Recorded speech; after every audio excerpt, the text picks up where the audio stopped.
But if I lay down and I play dead and I stay dead, baby.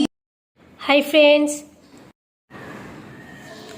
মৌসুমীর gardening tips চ্যানেলে আপনাদের সবাইকে স্বাগত। আজকে যে প্ল্যান্টটাকে আপনারা দেখতে পাচ্ছেন সেই প্ল্যান্টটা খুবই উপকারী প্ল্যান্ট এবং খুবই সুন্দর একটা সাজানোর প্ল্যান্ট। তো এটা কিন্তু ইনডোর আউটডোর দুটোতেই সুন্দরভাবে বেঁচে থাকে, আর ইনডোরে রাখলে কিন্তু এর অনেক বেনিফিট রয়েছে। প্রচণ্ড পরিমাণে অক্সিজেন সাপ্লাই করে আর খুবই মানুষের জীবনযাত্রার জন্য উপকারী।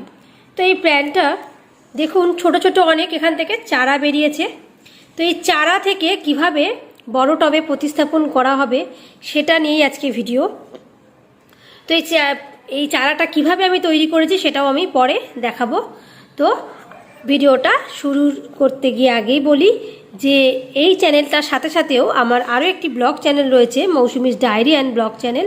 তাতেও আমি আমার অনেক রকমের ব্লগ ওতে দিই, আমার লাইফস্টাইল নিয়ে থাকে এবং আমার বিভিন্ন রকমের তৈরি করা রেসিপি থাকে, চুলের এবং রূপচর্চার অনেক রকম আমি রেমিডিজ ওতে তৈরি করে দেখাই এবং সেগুলো খুবই সাফল্যের সাথে সবাই গ্রহণ করেছে।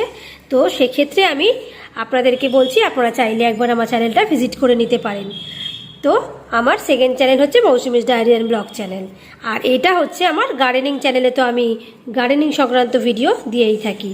তো ভিডিও শুরু করার পরে আমি এই কথাটাও বলবো যে আপনারা ভিডিওটার কিন্তু মধ্যে স্কিপ করে চলে যাবেন না, শেষ পর্যন্ত দেখলে কিন্তু পুরো ভিডিওটাই আপনারা বুঝতে পারবেন।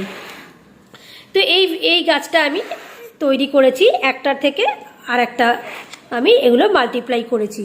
তো আমি দেখাচ্ছি কি করেছি। তো এখানে দেখুন আমি আরও একটি ছোট টবে কিন্তু আমি এই গাছটা করেছিলাম।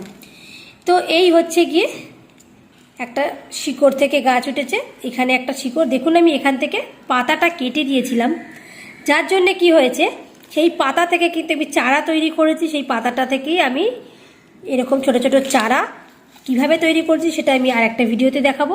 তো এই পাতাটা কেটে দেওয়ার ফলে দেখুন এইখান দিয়েই কিন্তু আরও একটা, দেখুন এখান দিয়ে কিন্তু আরও একটা শিকড় বেরিয়ে আরও একটা ছোট বেবি প্ল্যান্ট হয়েছে।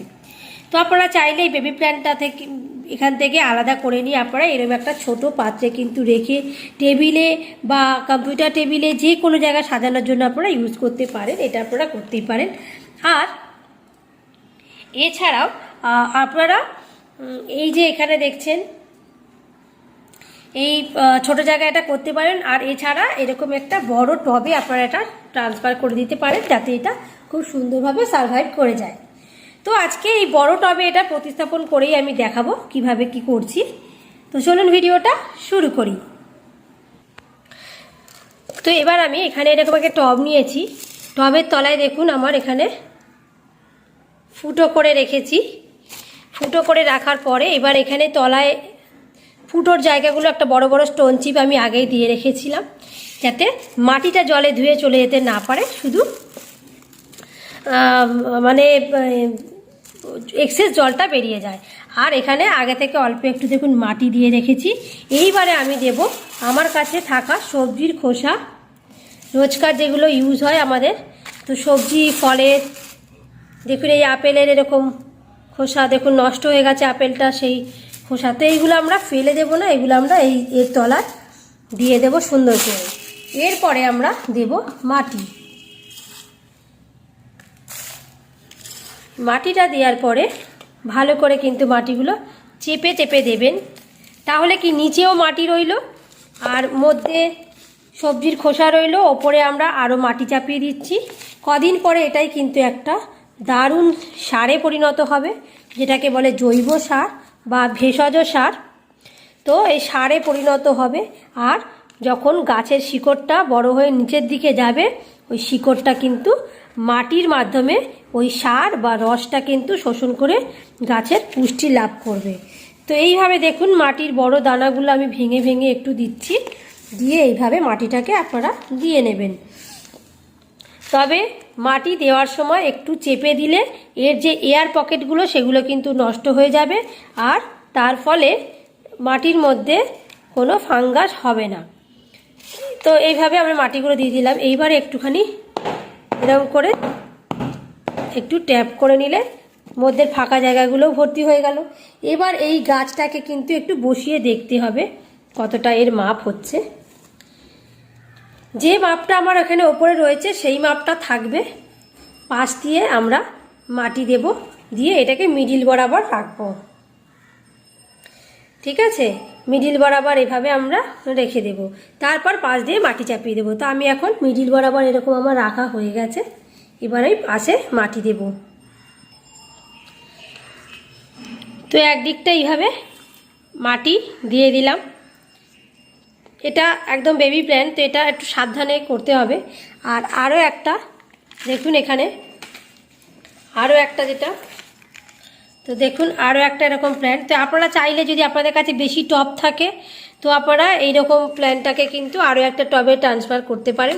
তো আমি করব না, যেহেতু আমার 3টে টবে অলরেডি এই প্ল্যান্ট রয়েছে, তো আমি এটাকে আর টবে বাড়াবো না। আমি এই একটা টবেই এরকমভাবে পাশে দেব। তো আমি এইটাতে এখন দিয়ে নিচ্ছি। এটাকে ভালো করে একটু সাপোর্ট দিয়ে এইভাবে মাটিগুলো চার ধারে গিয়ে দিয়ে দিতে হবে।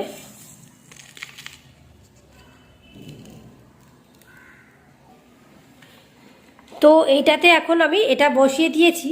তবে দেখুন এই প্ল্যান্টটা যেটা একদম এর গা বরাবর উঠেছে, তো এটা যেহেতু একটু বড় হয়ে গেছে, তো আমরা এখন এখান থেকে একটুখানি আলাদা করে নিয়ে এটা এই জায়গাটায় বসাবো, তাহলে ভালোভাবে এটা গ্রো করতে পারবে। আর এর সাথে লাগালে দেখুন এটা বেশি স্পেস পাচ্ছে না বারবার জন্য, তো আমি এটাকে এই জায়গাটায় লাগিয়ে দেবো। তো আমি এটা এখন এখানে লাগিয়ে দিচ্ছি আস্তে করে, একদম এখানটা থেকে জাস্ট এভাবে একটুখানি কেটে নিতে হবে। তো দেখুন আমার কিন্তু ভালোভাবে সব কটাই কিন্তু বোনা হয়ে গেছে। আর এই যে বেবি প্ল্যান্টটা দেখালাম, এটাও কিন্তু আমি এই জায়গাটায় বুনে দিলাম, যাতে এতটা স্পেস পায়, ভালোভাবে বাড়তে পারে। কারণ টবের মাটি যখন চেঞ্জ করলামই তখন এটাও করে দিলাম, নাহলে কদিন বাদেই আবার এখান থেকে কিন্তু আমাকে চেঞ্জ করে বসাতে হতো। তো আমি একবারই করে নিয়েছি। আর এই দেখুন প্ল্যান্টটা, এই দেখুন এখানে যে কাটা অংশটা আপনারা দেখছেন, এটা কিন্তু আমি কেটে কিন্তু চারা তৈরি করেছি। তো সে ভিডিও আমি পরে দেখাবো কিভাবে চারা তৈরি করতে হয়। তো আপাতত কিন্তু আমি রিপোর্টিং করলাম। এইবার আমার রিপোর্টিং কমপ্লিট। এবার করব কি, আমি অল্প করে জল দিয়ে দেব। তবে প্রথমে একটুখানি জল বেশি করে দিয়ে আর কদিন কিন্তু পরে জল দেওয়া যাবে না, কারণ রোজকার বেশি জল দিলে কিন্তু মানে মাটি ভেজা অবস্থাতে বেশি জল দিলে গাছের গোড়ায় যে কচি প্ল্যান্টটা এটা কিন্তু পচে যাবে। তো সেই জন্য এখন যেহেতু গাছটা বুনলাম, তো সেক্ষেত্রে একটু জল দিয়ে দিলাম। মাটিটা যেগুলো যেগুলো ফাঁকা ফোকর রয়েছে সেগুলো সব জল পড়ে কিন্তু বসে যাবে এবং মাটিটা ঠিকঠাক করে হবে। তো তবু এই যে আমি একটুখানি নাড়িয়ে নিলাম, যাতে এয়ার পকেট বা গ্যাপগুলো যেগুলো থাকবে সেগুলো বন্ধ হয়ে যাবে। আর এভাবে আমার সেট করা হয়ে গেল। এইবার আপনারা এইটাকে কিন্তু একটুখানি শেডি এরিয়ায় রাখবেন, বা আপনারা ঘরে যেখানে রেখেছিলেন এতদিন সেই জায়গাতেও রাখতে পারেন, কোনো অসুবিধা নেই। তবে সপ্তাহে 1 দিন 2 দিন কিছুক্ষণের জন্য একটু রোদে রাখবেন, মানে আধ ঘন্টা 1 ঘন্টার জন্য রোদে রাখলে কিন্তু গাছটা একটু উপকার পাবে, গাছের যেগুলো ক্রাইটেরিয়া থাকে সেগুলো পূরণ হয়ে যাবে। আর এমনিতে এটা ইনডোর প্ল্যান্ট আউটডোর দুটোতেই চলে। এটা কিন্তু অনেক সময় দেখবেন রাস্তাঘাটে যেতে গিয়েও কিন্তু রাস্তার দুপাশে এগুলো বুনে দেওয়া হয়, এগুলো খুবই যাতে এয়ার পিউরিফাই করে। তো আজকের এই ভিডিওটা যদি আপনাদের ভালো লাগে অবশ্যই লাইক শেয়ার কমেন্ট করবেন। আর আমার এই আরও একটা নেক্সট ভিডিও আসতে চলেছে, যেটা হচ্ছে এই স্নেক প্ল্যান্ট আমি কিভাবে চারা তৈরি করি আর সেটা পাতা থেকে কি করে চারা তৈরি করি সেটাই আমি দেখাবো। এই যে পাতা থেকে দেখুন এখানে কাটা অংশ, আর এখানে দেখুন আমি চারা তৈরি করেছি অলরেডি, সবকটাই কিন্তু সাকসেসফুল হয়ে গেছে। তো আমি নেক্সটবার ওটা দেখাবো। তো ভিডিওটা ভালো লাগলে অবশ্যই লাইক শেয়ার কমেন্ট করে পাশে থাকবেন, সবার মধ্যে শেয়ার করে দেবেন। আর আমার চ্যানেলে নতুন বন্ধু হয়ে থাকলে কিন্তু চ্যানেলটাকে অবশ্যই সাবস্ক্রাইব করে অল বাটনে ক্লিক করলে কিন্তু সব নোটিফিকেশন আপনারা ইজিলি পেয়ে যাবেন। আর আমার ব্লগ চ্যানেলটাকেও একটু সাবস্ক্রাইব করে নেবেন। আজকের ভিডিওটা এখানেই, tata. But if I lay down